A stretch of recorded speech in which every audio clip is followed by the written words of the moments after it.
የህይወትህ ደስታ የሚወሰነው በአስተሳሰብህ ጥራት ላይ ነው።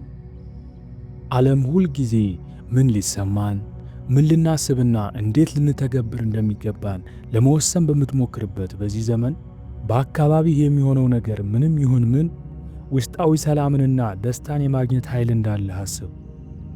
ይህ ኃይል ብቻ አይደለም፣ አብዮታዊ ነው። ይህ ዓለምን ስለመቆጣጠር አይደለም፣ እጅግ አስፈላጊ የሆነውንና ሙሉ በሙሉ በእጃችን ያለውን የገዛ አእምሯችንን ስለመቆጣጠር ነው። ይህ የህይወት መንገድ ጽናትን፣ ምስጋናንና የተሟላ ህይወትን የመምራት ጥበብን ያስተምረናል። ነገር ግን ይህ የታሪክ ትምህርት ብቻ አይደለም፣ ስለ አንተና ስለ ዛሬ ህይወትህ ነው። የዘመናዊው ዓለም ውጥንቅጥ ውስጥ ሆነህ መረጋጋትህን ስለመጠበቅ ነው። በማዕበል ውስጥ ሰላምን፣ በቀላል ነገሮች ውስጥ ደስታን ስለማግኘት ነው። ጠዋትህን ከምትፈራው ነገር ወደ ዓላማና ደስታ ወደ ተሞላበት ቀን ስለመቀየር ነው። ስለዚህ በሕይወት ጫጫታ ተውጠህ የምታውቅ ከሆነ፣ የሰላም ጊዜ ለማግኘት ተቸግረህ ከነበረ፣ ወይም ጥንታዊ ጥበብ በ21ኛው ክፍለ ዘመን እንዴት ምስጢራዊ መሣሪያ ሊሆን እንደሚችል ለማወቅ ጉጉት ካደረብህ ከእኛ ጋር ቆይ። ይህ ቪዲዮ ሁሉንም ነገር የሚቀይርልህ ሊሆን ይችላል። የጠዋት ልማድን ብቻ ሳይሆን በዓላማ፣ በጽናትና በእውነተኛ ደስታ የተሞላ ሕይወትን ለመገንባት የሚረዱን የጥበብ ስልቶች ውስጥ እንግባ። ይህን ቪዲዮ ከመጀመሪያ እስከ መጨረሻ በሙሉ ትኩረት እንድትከታተል አደራ እላለሁ። አንደኛ፣ ኢኪጋይህን ፈልግ። ይህ ቃል የተራቀቀ ሊመስል ይችላል፣ ነገር ግን ከጃፓን የመጣ በጣም ቀላልና ውብ ጽንሰ ሐሳብ ነው። የምትወደው ነገር፣ ክህሎትህ፣ የዓለም ፍላጎትና ገንዘብ የምታገኝበት ነገር የሚገናኙበትን ያን ጣፋጭ ቦታ የማግኘት ጉዳይ ነው። ይህ የመኖርህ የህልውናህ ልዩ ምክንያት ነው። ጠዋት ከእንቅልፍህ ስትነቃ በጉጉት በሚሞላህ ግልጽ ዓላማ ታጅበህ ስትነቃ አስበው። ይህ ስሜት አላርምህን ማጥፋት አላስፈላጊ እንደሆነ እንዲሰማህ ያደርጋል። ታላቁ የጥንት ጥበበኛ ሰው የሕይወትን መከራዎች ዝም ብሎ ስለመቻል ብቻ አልነበረም። ሁላችንም እዚህ ያለነው የራሳችንን ሚና ለመጫወትና ትርጉም ያለው አስተዋጽኦ ለማበርከት ነው በሚለው ሐሳብ በጥልቅ ያምን ነበር። እያንዳንዱን ቀን ሚናችንን በቅንነትና በስሜት ለመወጣት እንደ ዕድል እንድንጠቀምበት አሳስቦናል። አሁን ይህንን ከኢኪጋይ አንጻር አስበው። የምትወደውን ነገር ማግኘት ብቻ ሳይሆን ያንን ዓለም ከሚፈልገውና አንተ ጎበዝ ከሆንክበት ነገር ጋር ማጣጣም ነው። ተአምሮ የሚፈጠረው እዚያ ነው። ግን ኢኪጋይህን ማግኘት የምትጀምረው እንዴት ነው? የሚጀምረው ራስህን በመመርመር ነው። ራስህን እንዲህ ብለህ ጠይቅ። የምወደው ነገር ምንድን ነው? ጎበዝ የሆንኩበት ክህሎቴ ምንድን ነው? ዓለም ከኔ ምን ትፈልጋለች? ገንዘብ ሊያስገኝልኝ የሚችለው ነገር ምንድን ነው? መልሶቹ ወዲያውኑ ባይመጡ ችግር የለውም። ይህ ስለ ጉዞው የተለያዩ የሕይወትህን ፍላጎቶችህንና ገጽታዎች ስለመመርመር ነው እና እነሱ የት እንደሚገናኙ ስለማየት ነው። ይህ የኢኪጋይ ፍለጋ እንዲሁ አዝናኝ ወይም ጥሩ ስሜት እንዲሰማህ ለማድረግ የሚደረግ ልምምድ ብቻ አይደለም። በትርጉምና በእርካታ ለተሞላ ሕይወት መሠረት ስለመጣል ነው። የዕለት ተዕለት ድርጊቶችህን ከጥልቅ ዓላማህ ጋር ስታስተካክል ተራ የሚባሉ ሥራዎች ሳይቀሩ ትርጉም ያገኛሉ። የበለጠ ንቁና ትኩረት ያለ ስለምትሆን ግንኙነቶች ማደግ ይጀምራሉ።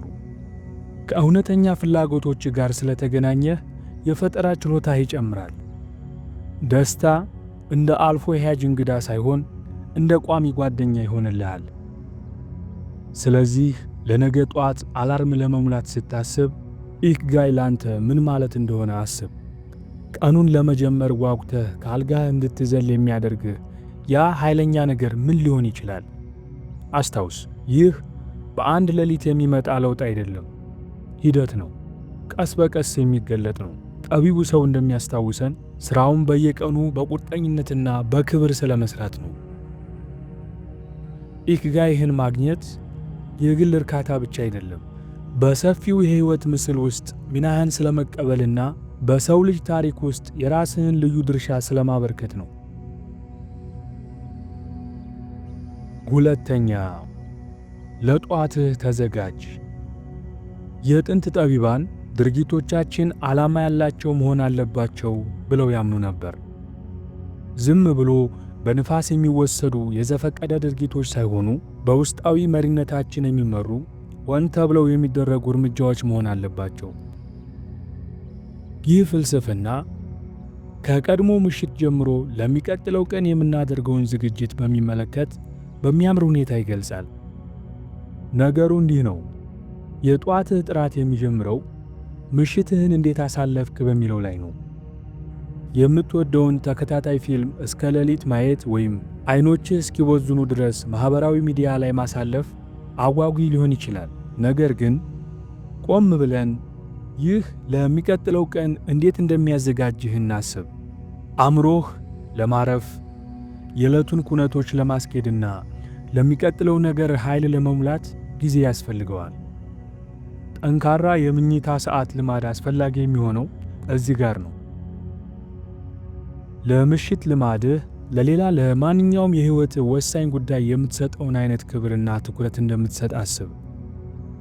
ይህ የምሽት ደስታን ስለሚቀማ ጥብቅ የሆነ ራስን መግዛት አይደለም። ስለ ደህንነትህ የሚጨነቅና ለሚቀጥለው ቀን ካለህ ግብ ጋር የሚጣጣም ምቹ ሁኔታ ስለመፍጠር ነው። ለምሳሌ ከመተኛትህ 1 ሰዓት በፊት ስክሪን አለማየት መዝናናትን ከራስ ላይ መከልከል ማለት አይደለም። ለአእምሮህ የማረፊያ ጊዜ እንደደረሰ ምልክት መስጠት ነው። ይህም በቀላሉ እንቅልፍ እንዲወስድህና ጠዋት ስትነቃ የነቃ ስሜት እንዲሰማህ ያደርጋል። ለሚቀጥለው ቀን ጥቂት ማቀድም ትልቅ ለውጥ ያመጣል። ለነገ የምታከናውናቸውን 3 ዋና ዋና ጉዳዮች በመጻፍ ብቻ ሊሆን ይችላል። ይህ ድርጊት ብቻውን ግልጽ አቅጣጫ ያስቀምጣል። ጠዋት ስትነቃም በዓላማ እንደምትነቃ ያረጋግጣል። እውነተኛው ጥንካሬ ጎልቶ የሚታየው እዚህ ላይ ነው። በእኛ ቁጥጥር ስር ያለውን አውቆ መቀበልና ያልሆነውን መተው ነው።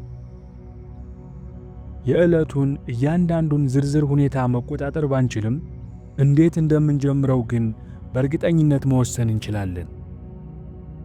አእምሮን ለማረጋጋት የሚረዳውን በጥልቀት መተንፈስ ወይም ማሰላሰልን አንርሳ። ይህ ልምምድ እንዲሁ ጊዜ ማሳለፊያ አይደለም። ለእረፍት ጊዜው እንደደረሰ ለሰውነትህ የሚጠቁም ኃይለኛ መሳሪያ ነው።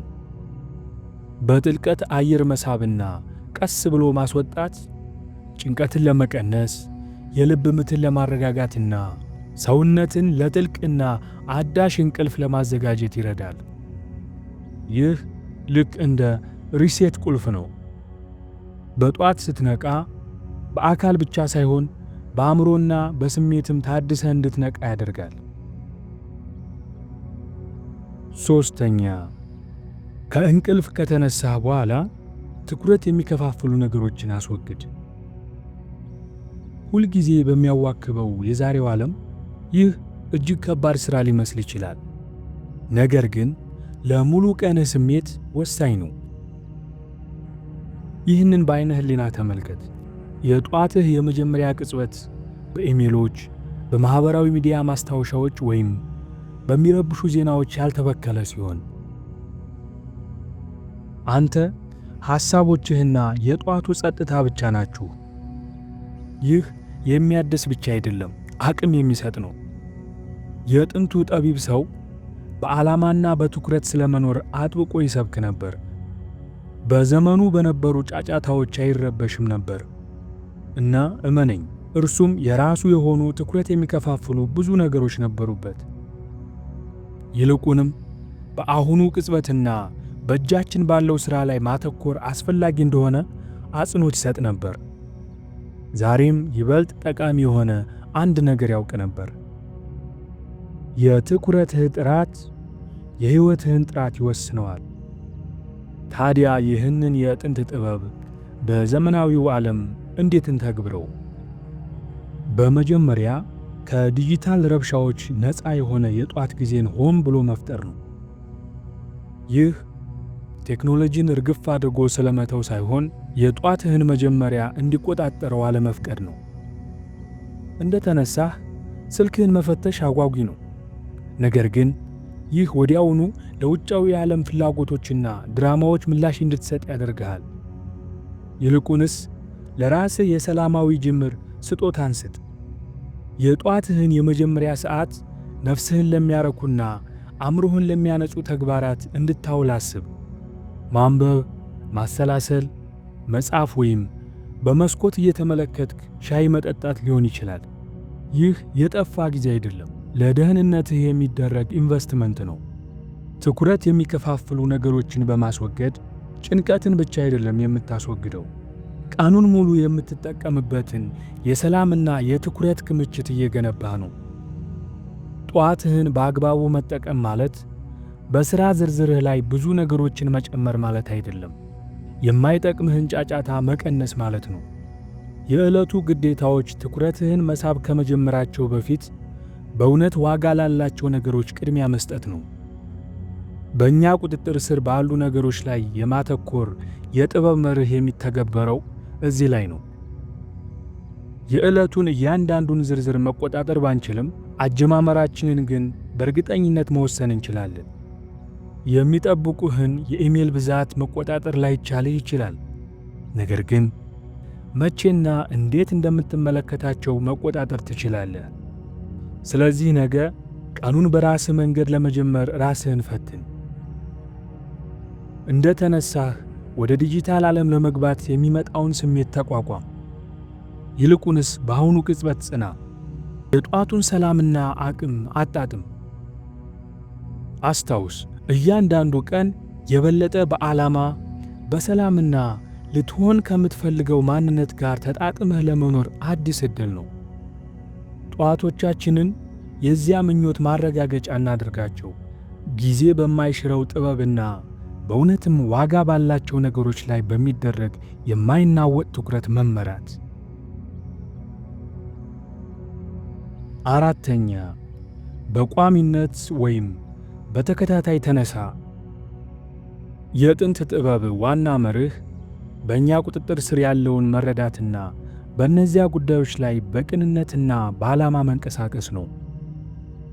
እነዚያ ታላላቅ የጥንት መምህራን የሕይወትን መከራዎች ዝም ብሎ ስለመቻል ብቻ አይሰብኩም ነበር። ይልቁንም ሕይወትን በንቃት እንድንሳተፍ ድርጊቶቻችንንና አስተሳሰቦቻችንን እንድንቆጣጠር ይመክሩ ነበር። በቋሚ ሰዓት መነሳት ይህንን ፍልስፍና በተግባር የሚያሳይ ልምድ ነው። ይህ እኛ ቀናችንን እንዴት እንደምንጀምር ተቆጣጣሪዎች መሆናችንን፣ በስሜት መዋዠቅ ወይም በውጫዊ ጫናዎች የማንነዳ መሆናችንን የምናውጅበት መንገድ ነው። ይህ ጥበብ እንደሚለው ሕይወትን ደረጃ በደረጃ በእያንዳንዱ ድርጊት ውስጥ እርካታን እያገኙ መገንባት ኃይለኛ ጽንሰ ሐሳብ ነው። ትልልቅ ለውጦች የሚጀምሩት በትንሽና ቋሚ በሆኑ ድርጊቶች መሆኑን ያስታውሰናል። በየቀኑ በተመሳሳይ ሰዓት መነሳት ትንሽ ነገር ሊመስል ይችላል። ነገር ግን ለሌሎች ነገሮች ሁሉ መደላድል የሚፈጥር የመሠረት ድንጋይ ነው። ዓይንህን ከገለጥክበት ቅጽበት ጀምሮ ከመቸኮል ይልቅ በመቆጣጠርና በዓላማ ስሜት የምትጀምርበትን የረጋ መሠረት ለቀንህ መፍጠር ነው። ነገር ግን ወጥነት ወይም ኮንሲስተንሲ ፈታኝ ነው። ፈታኝ መሆንም አለበት።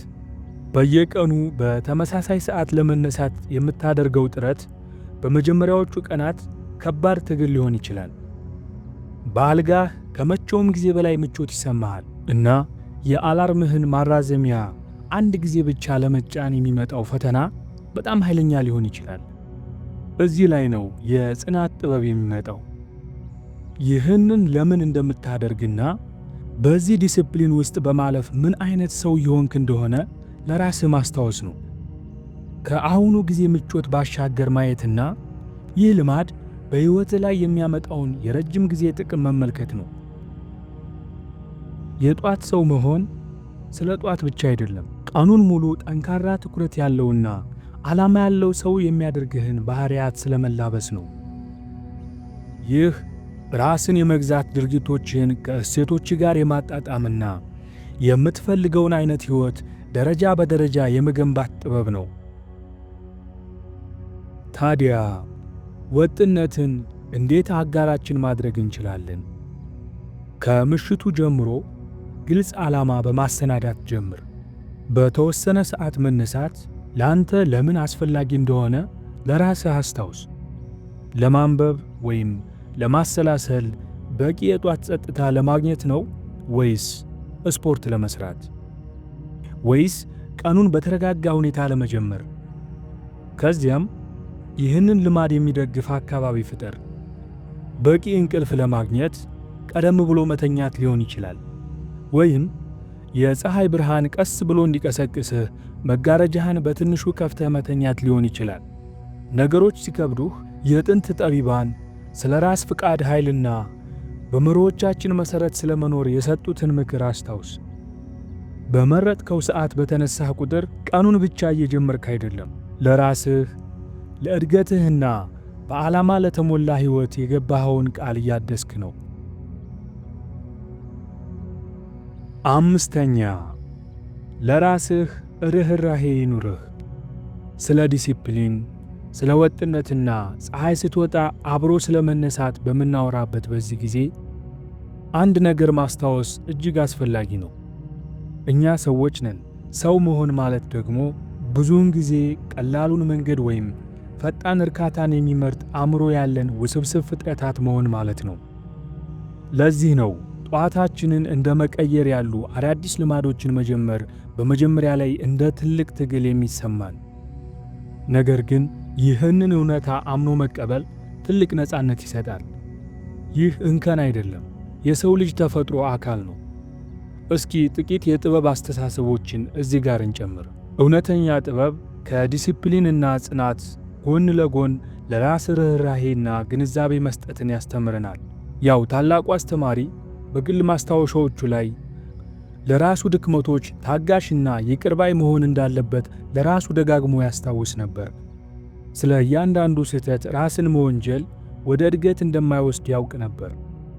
ይልቁንም ስህተቶቻችንን አውቀን ከእነሱ ተምረን ከዚያም መልቀቅ እንዳለብን ይመክራል። ይህ አካሄድ አዲስ የጧት ልማዶችን ወይም ማንኛውንም ልማድ ለማዳበር ስንሞክር ወሳኝ ነው። እነዚያ የመጀመሪያዎቹ ጥቂት ቀናት ወይም ሳምንታት ከባድ ሊሆኑ ይችላሉ። አላርምህ ይጮኻል እና መላው ሰውነትህ በሞቀው አልጋህ ውስጥ ተጠቅልሎ መቅረትን ይፈልጋል። እና በግልጽ እንነጋገር ከተባለ ለዚያ ስሜት የምትሸነፍበት ቀን ይኖራል። ያ ችግር የለውም። ዋናው ነገር ራስህን እየወቀስክ ወደ ጸጸትና ራስን የመተቸት አዙሪት ውስጥ ትገባለህ ወይስ በረጅሙ ተንፍሰህ ለራስህ ይቅር ብለህ የሚቀጥለውን ጠዋት እንደ አዲስ የመሞከር ዕድል አድርገህ ትቀበለዋለህ? ለራስ ይቅር ማለትና መታገስ የድክመት ምልክቶች አይደሉም፣ የጥንካሬና የጥበብ ምልክቶች ናቸው። ይህ ማለት ጉዞውን የጀመርከው ለረጅም ጊዜ ነው። ውጣ ውረዶችንም በጸጋ ለማለፍ ዝግጁ ነን ማለት ነው። ይህ ራስን ይቅር የማለት ጥበብ ተፈጥሯችንን ተረድተን ከእሱ ጋር አብረን በመስራት ወደምንፈልገው ልማድና ሕይወት ራሳችንን በቀስታ መምራት ነው። በተጨማሪም ለራስ ርህራሄ ይኑርህ ሲባል ሰበብ መደርደር ወይም ሁልጊዜ ከግቦቻችን በታች እንድንሆን መፍቀድ ማለት አይደለም። እድገት ማለት የመመሪያ መንገዶችና እንቅፋቶች የተሞሉበት ሂደት መሆኑን መረዳት ነው። እያንዳንዱ አዲስ ቀን አዲስ ፈተናዎችንና ዕድሎችን ይዞ እንደሚመጣ ማወቅ ነው። እናም ጥንካሬያችንንና ጽናታችንን የምናገኘው በዚህ የዕለቱ መታደስ ውስጥ ነው። ስለዚህ እነዚያን የጧት ልማዶች ወይም ማንኛውንም አዲስ ልማድ ለመላበስ ስትጥር ለራስህ መራራትን አትርሳ። ትናንሽ ድሎችን አክብር፣ ከውድቀቶች ተማር እና እንደገና ለመጀመር ዝግጁ በሆነ ልብ እያንዳንዱን ቀን ተቀበል። ይህ የጧት ሰው ስለመሆን ብቻ አይደለም። ይህ የሕይወትን ፈተናዎች በቆራጥነትና በደግነት ቅልቅል በመጋፈጥ የተዘጋጀ አስተሳሰብን ስለመገንባት ነው። በትንሽ ነገሮች ላይ ራስን መግዛትን ተለማመድ። አላርምህን ከአልጋህ አርቀህ እንደማስቀመጥ ያለውን ቀላል ተግባር ተመልከት። ይህ ስኑዝ የሚለውን ለመጫን በአካል እንዲከብድህ ማድረግ ብቻ አይደለም፣ ይህ አቋም መግለጫ ነው። ቀኑን በራስህ ውሳኔ ለመጀመር ከአልጋህ ምቾት ይልቅ መነሳትን ለመምረጥ የገባኸው ቃል ኪዳን ነው። ይህ በእንቅልፍና በምቾት ጉልበት ላይ የሚደረግ ትንሽ የትግል እርምጃ ነው። ቀኑን በዓላማ ለመቀበል የሚደረግ ጉዞ ነው። በተመሳሳይ ሁኔታ በየጧቱ አልጋህን ማንጠፍ፣ በተለይም የምታየው አንተ ብቻ ስትሆን ኢምንት ሥራ ሊመስል ይችላል። ነገር ግን ይህ አንሶላ ከማስተካከልና ትራስ ከማበጀት በላይ ነው። ይህ የጥንቃቄ ልምምድ ነው። አካባቢህና ለአካባቢህ የምትሰጠው ምላሽ ዋጋ እንዳለው ለራስህ የምትነግርበት መንገድ ነው።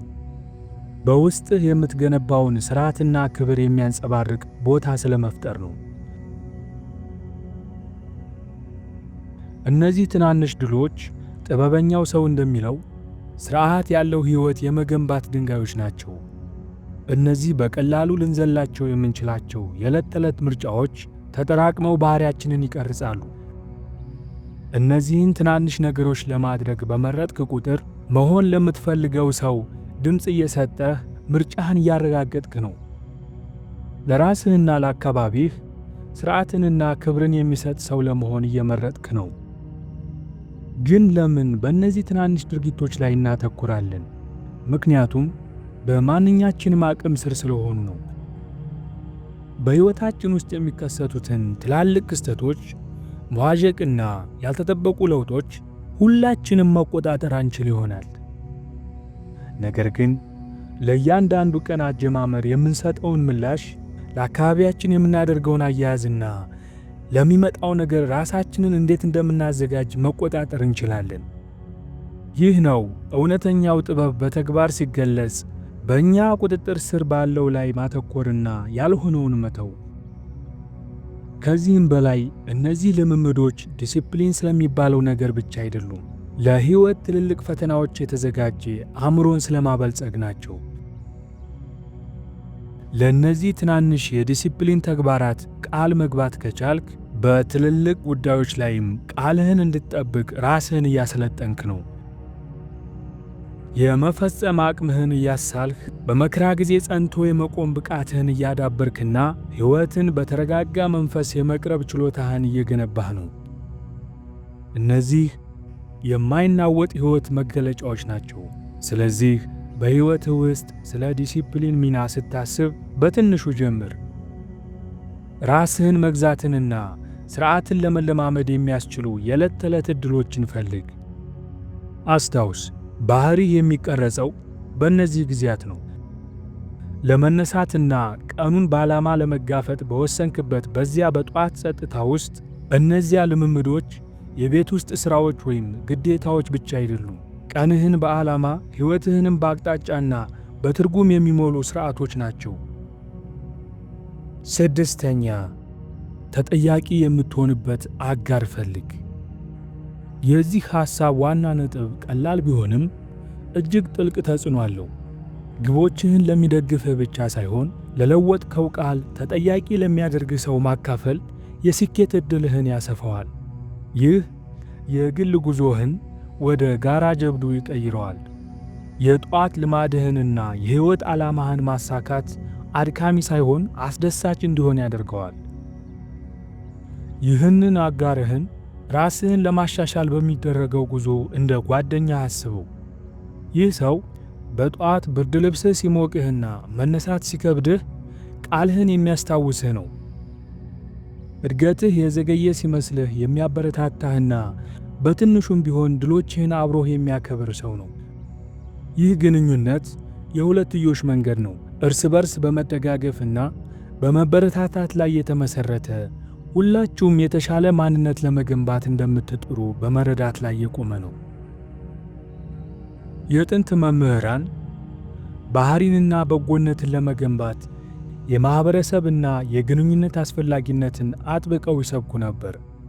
ዕውቀትን የማጋራትን ኃይል፣ እርስ በርስ መማማርንና በችግር ጊዜ ብቻችንን አለመሆናችንን ማወቅ የሚሰጠውን ጥንካሬ ያምኑበት ነበር። ዛሬ ተጠያቂ የምትሆንበት አጋር ማግኘት ለዚህ ጊዜ የማይሽረው ጥበብ ዕውቅና መስጠት ነው። ራስን የመግዛትና የዓላማ ጉዞ የግል ቢሆንም ብቸኛ መሆን እንደሌለበት መረዳት ነው። ከዚህም በላይ አጋርህ ለብቻ ሆነህ ልታየው የማትችለውን በልማድህ ወይም በአካሄድህ ውስጥ ያሉ ክፍተቶችን እንድታይ ይረዳሃል። እድገትህን ባልጠበቅከው መንገድ ሊያፋጥኑ የሚችሉ አዳዲስ አመለካከቶችን ሊሰጥህ ይችላል። ይህ አጋርነት በሰዓቱ መነሳትህን ወይም ማሰላሰልህን ብቻ ከመቆጣጠር ያለፈ ነው። ስለሚሠራውና ስለማይሠራው ነገር እንዲሁም ማስተካከያዎችን ለማድረግ እንዴት መደጋገፍ እንደምትችሉ ትርጉም ያለው ውይይት ማድረግ ነው። ታዲያ ይህንን አጋር እንዴት ታገኘዋለህ? ለእድገትና ራስን ለማሻሻል እንዳንተ ያለ ቁርጠኝነት ያለውን ሰው ፈልግ። ጓደኛ፣ የቤተሰብ አባል ወይም የሥራ ባልደረባ ሊሆን ይችላል። ዋናው ነገር የምታምነው ስለ ግቦችህ፣ ስለ ትግልህና ስለ ስኬቶችህ በግልጽና በታማኝነት ልታወራው የምትችለውን ሰው መምረጥ ነው። ያንን ሰው ካገኘህ በኋላ ምን ማሳካት እንደምትፈልግና ምን አይነት ድጋፍ እንደሚያስፈልግህ ግልጽ ሁን። መደበኛ የመገናኛ ጊዜ መድቡ።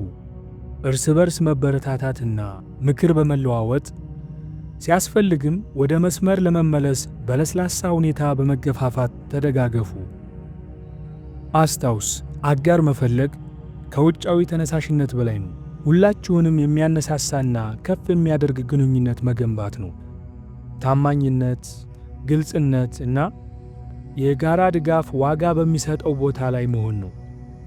በዚህ ሁኔታ የጠዋት ልማዶችህና ሰፊ የሕይወት ግቦችህ ይበልጥ ዓላማ ወዳለው፣ ሥርዓት ወዳለውና አርኪ ወደ ሆነ ሕይወት በሚደረግ የጋራ ጥረት ውስጥ ይጣመራሉ። 7ኛ ሞትን አስታውስ። ስለ ህልፈት ወይም ሞት የማሰብ የጥንት ልምምድ ለተግባር የሚደረግ ጥሪ ሕይወትን በዓላማና በታቀደ መንገድ እንድንኖር የሚገፋፋ ማስታወሻ ነው። ጊዜያችንን በማይረቡ ነገሮች ላይ እንዳናባክን፣ ይልቁንም ትርጉም ያለው አሻራ ሌጋሲ በመፍጠር ላይ እንድናተኩር ያበረታታናል። በየቀኑ ጧት ስንነቃ ከሕይወት ጋር ትርጉም ባለው መንገድ ለመሳተፍ፣ ለዓለም በጎ አስተዋጽኦ ለማበርከትና የግል እድገትና እርካታን ለመፈለግ አዲስ ዕድል ያቀርብልናል። ጠቢቡ ሰው በጽሑፎቹ ላይ ሕይወት ኃላፊ መሆኗን ደጋግሞ ጽፏል። በጎነትን ስለመላበስና ያለንን ጊዜ በአግባቡ ስለመጠቀም አጽንዖት ሰጥቷል። ይህ ሐሳብ ለማስፈራራት ወይም ለማሳዘን የታሰበ አልነበረም። ይልቁንም ከትንንሽና ከንቱ ጭንቀቶች ነፃ አውጥቶ እንደ ሰው በጎነትን ለመፈለግና ግዴታን ለመወጣት ነፃነትን የሚሰጥ እውነታ ነበር። ሐሳቡ ፍጻሜን፣ ሞትን በአእምሮአችን መያዛችን ሕይወትን በግልጽነትና በዓላማ እንድንኖር በእርግጥም ለሚጠቅሙን ነገሮችና ግንኙነቶች ቅድሚያ እንድንሰጥ ይረዳናል የሚል ነው። ሞትን ከጧት ልማዳችን አንጻር ማሰብ እያንዳንዱን ቀን የምንቀበልበትን መንገድ ይለውጠዋል። ተራ ቀን አይደለም፣ የተሰጠን ስጦታ ነው። ለማንም ዋስትና የሌለው ቀን ነው። ይህ ግንዛቤ ጊዜያችንን እንዴት እንደምናሳልፍ፣ በምን አይነት ተግባራት እንደምንሰማራ፣ የትኞቹን ግንኙነቶች እንደምናሳድግና ምን አይነት አሻራ ለመጣል እንደምንጥር በጥልቅ ይለውጣል። ሙሉ በሙሉ እንድንኖር፣ በጥልቅ እንድንወድና ዓለምን ካገኘነው በትንሹም ቢሆን የተሻለች አድርገን እንድናልፍ የሚያስታውሰን ነው። ከዚህም በላይ ይህ የጥንት ልምምድ በሕይወት ውስጥ የማይቀየሩ ተግዳሮቶችና እንቅፋቶች ሲያጋጥሙን ትክክለኛውን እይታ እንድንይዝ ይረዳናል። ጊዜያችን አጭር መሆኑን ስናስታውስ የዕለት ተዕለት አሰልቺ ጉዳዮችና እንቅፋቶች በእኛ ላይ ያላቸው ኃይል ይቀንሳል። ይበልጥ ጠንካራ እንሆናለን፣ ግቦቻችን ላይ እናተኩራለን፣ እንዲሁም በጊዜያዊ ችግሮች ከመንገዳችን አንወጣም።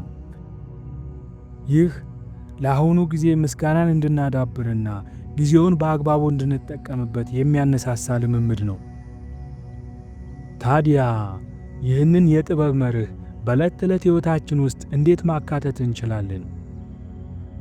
የሚጀምረው በየጧቱ ለጥቂት ጊዜ ራስን በማሰብ ነው።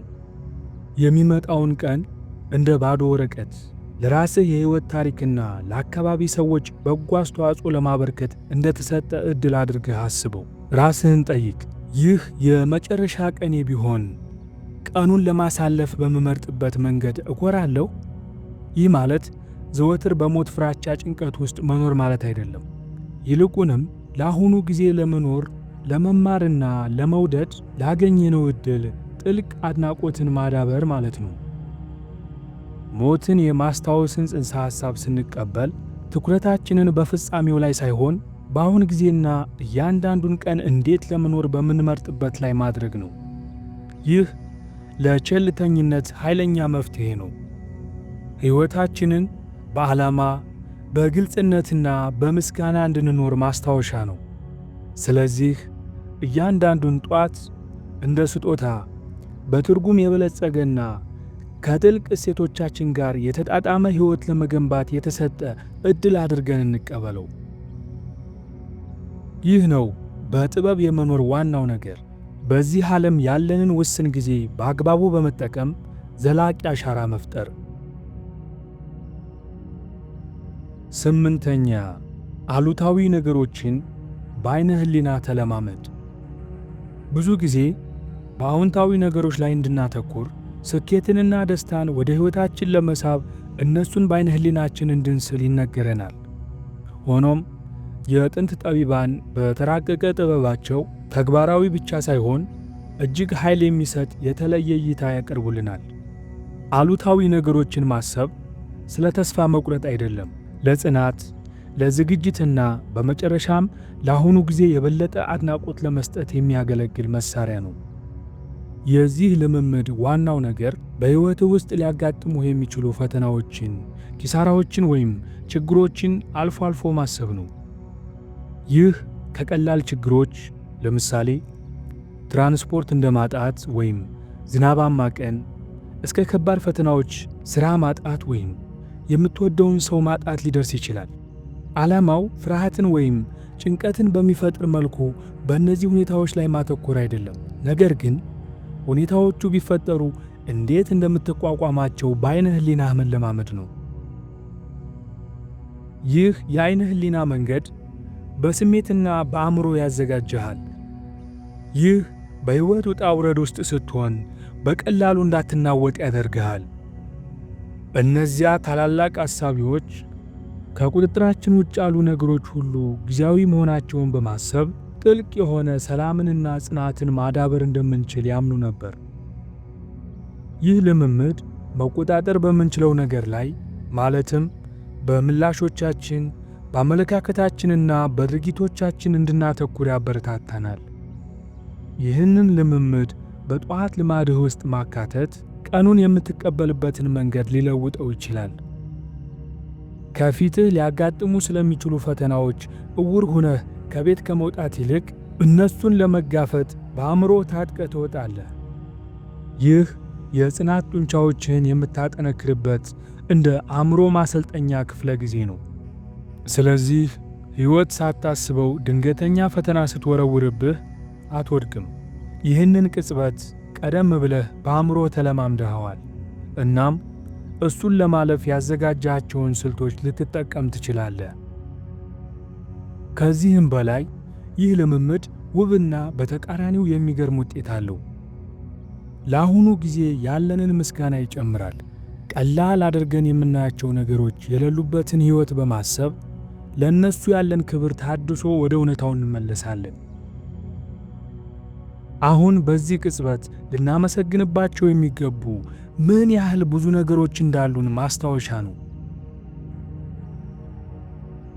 ይህ በኪሳራ ፍራቻዎች ውስጥ ስለመኖር ሳይሆን ሐሳቡን በመጠቀም ለአሁኑ ያለንን አድናቆት ማጥበቅ ነው።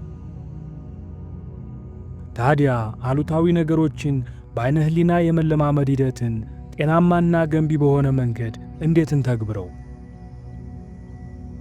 ለቀኑ ሊያጋጥሙ የሚችሉ ፈተናዎችን ወይም ሰፋ ያሉ የወደፊት አጋጣሚዎችን ለማሰብ ጧት ላይ ጥቂት ደቂቃዎችን በመውሰድ ጀምር። እንዴት ምላሽ መስጠት እንደምትፈልግ፣ ምን አይነት ጥንካሬዎችን እንደምትጠቀም፣ ምን ትምህርቶችን እንደምትቀስምና ከልምዱ እንዴት ማደግ እንደምትችል በዓይነ ሕሊና ሳል። ከዚያም ምስሉን ልቀቀውና የዝግጅት ስሜትንና ለአሁኑ ሁኔታ ያለህን ጥልቅ አድናቆት ይዘህ ወደ ዕለታዊ እንቅስቃሴ ቀጥል። ምስጋናን በሕይወታችን ውስጥ ማካተት በተለይም ቀናችንን ስንጨርስ በደህንነታችንና በአመለካከታችን ላይ ከፍተኛ ለውጥ ሊያመጣ ይችላል። የምስጋናን ማስታወሻ መያዝ ይህንን የአድናቆት ስሜት ለማዳበር የሚረዳ በጣም ቀላል ሆኖም እጅግ ውጤታማ መንገድ ነው። ከመተኛታችን በፊት ስለ ቀኑ ለማሰብና የምናመሰግንባቸውን ጥቂት ነገሮች ለመጻፍ ትንሽ ጊዜ መውሰድ ነው። ይህ ማንኛውም ነገር ሊሆን ይችላል። ከማንኛውም ሰው ያገኘነው ደግነት፣ ውብ የሆነውን የተፈጥሮ እንቅስቃሴ፣ ፀሐይ ስትጠልቅ ማየት፣ አንድ ፈታኝ ሥራ ማጠናቀቅ፣ ወይም በቀላሉ ከረጅም ቀን በኋላ እኛን ለመቀበል የሚጠብቀን የአልጋችን ምቾት። የምናመሰግንበትን ነገር መጻፍ ትኩረታችንን በሕይወታችን ውስጥ ከጎደለን ነገር ወደ እጃችን ወዳለው በረከት ያዞረዋል። ይህ ልምምድ በሌለን ነገር ላይ ሳይሆን ባለን ነገር ላይ እንዲሁም ከቁጥጥራችን ውጭ በሆነው ላይ ሳይሆን በቁጥጥራችን ስር ባለው ላይ እንድናተኩር ከሚመክረው የእውቀት ትምህርት ጋር ፍጹም ይጣጣማል።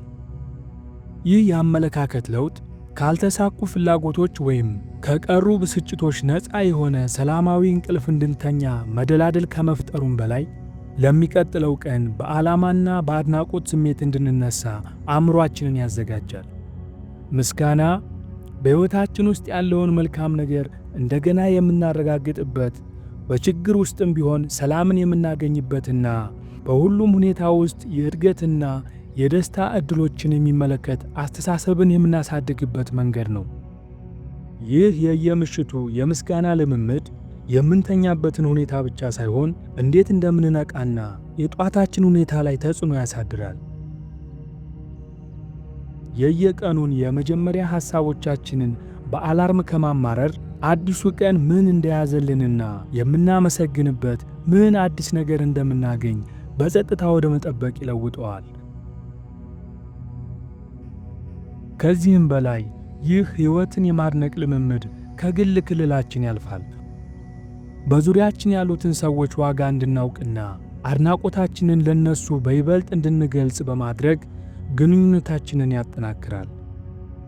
በተራ ነገሮች ውስጥ ሳይቀር ያለውን ውበትና ድንቅ ነገር በጥልቀት እንድንመለከትና እንድናመሰግን በማድረግ ከዓለም ጋር ያለንን ግንኙነት ያጠናክራል። ስለዚህ ጠዋታችንንና ሕይወታችንን ለማበልጸግ የሚረዱ በርካታ ስልቶችን ስናስብ ቀኑን በምስጋና መደምደም ያለውን ኃይል አንዘንጋ። ይህ ልምምድ የጥበብን መንገድ የሚወክል ነው። በውጫዊ ስኬት ወይም በቁሳዊ ንብረት ሳይሆን በውስጣዊ ሰላም፣ በርካታና ለአሁኑ ቅጽበት ባለን ጥልቅ አድናቆት የሚገለጽ ነው። በጥንታዊ ጥበብ የተቀመረውን የ8 ስልቶች ጉዞ ስናጠቃልል እያንዳንዱ እርምጃና እያንዳንዱ ልምምድ ከሥራ በላይ መሆኑ ግልጽ ነው። ይህ የዓላማ፣ የጽናትና የምስጋና ሕይወት መንገድ ነው። እነዚህን ልምምዶች መቀበል ማለት ሁሉም ቀን ፍጹም ይሆናል ማለት አይደለም። ነገር ግን እያንዳንዱን ቀን ይበልጥ ጠንካራ፣ አመስጋኝና የማይበገር ማንነትን ይዘህ ትቀበለዋለህ ማለት ነው።